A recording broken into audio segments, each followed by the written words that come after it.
The Chicago business scene is as diverse as the city itself. But we don't always hear from the entrepreneurs who keep the Chicago economy colorful. That's where I come in. I'm Mikai Brown, and this is the Minority Report. If you've brushed your teeth, there's a good chance you've used Linda Boasmond's products. As the only black woman to own a chemical manufacturing plant, Boasmond supplies the raw material that Colgate and Procter Gamble need to run. Of course, it wasn't that long ago that Boasmond was being sabotaged by employees who refused to work under a young black woman. Today, her company clears more than $20 million a year, making respect a little easier to come by.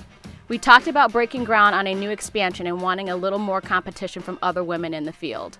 Oh, and we whipped up a little shampoo in our downtime. So, I'm sure that this is a male-dominated field, correct? Yes, it is. And I'm sure you probably experienced some adversity being such a smart woman of color at that.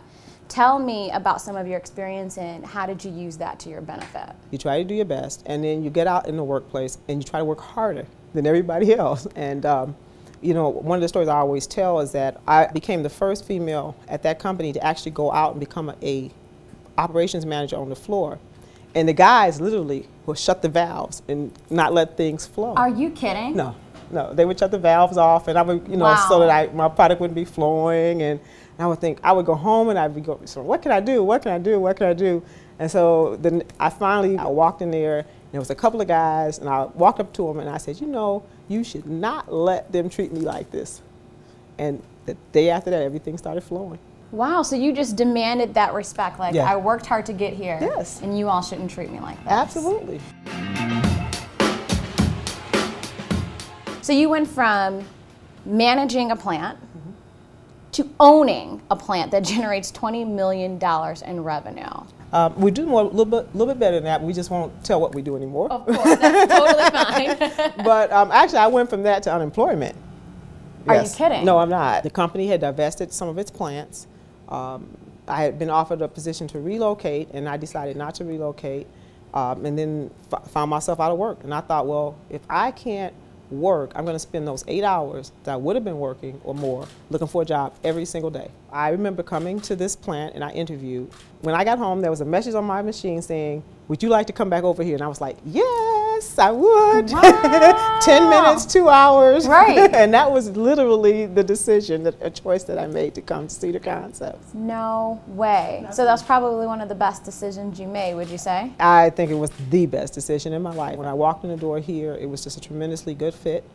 I became a partner, and unfortunately we lost one of our other partners, and so I bought the company out. I'm so sorry to hear that.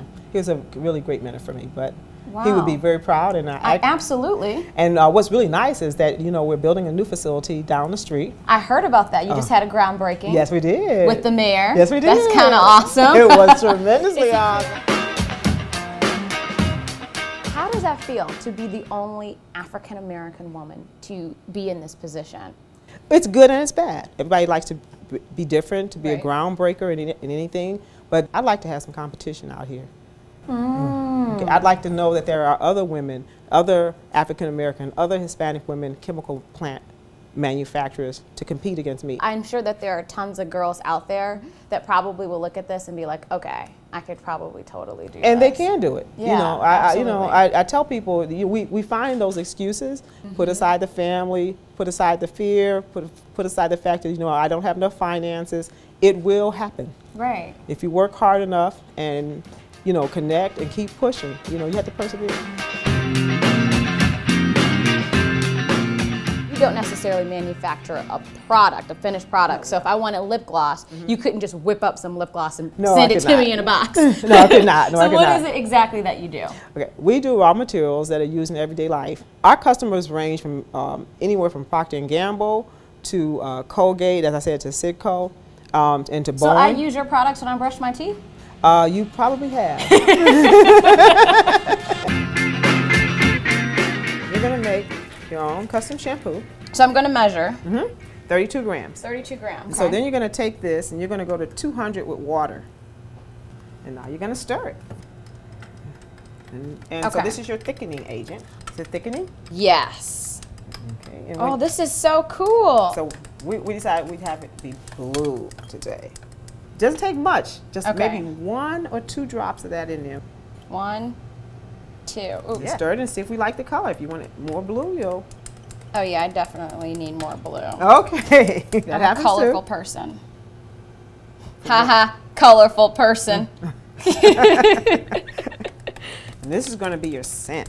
And you only need a few drops of this so you can smell it here. Fragrance. Ooh, that's yummy. What fragrance is that? This is herbal. This is pretty cool. Okay, so you pour it on in there.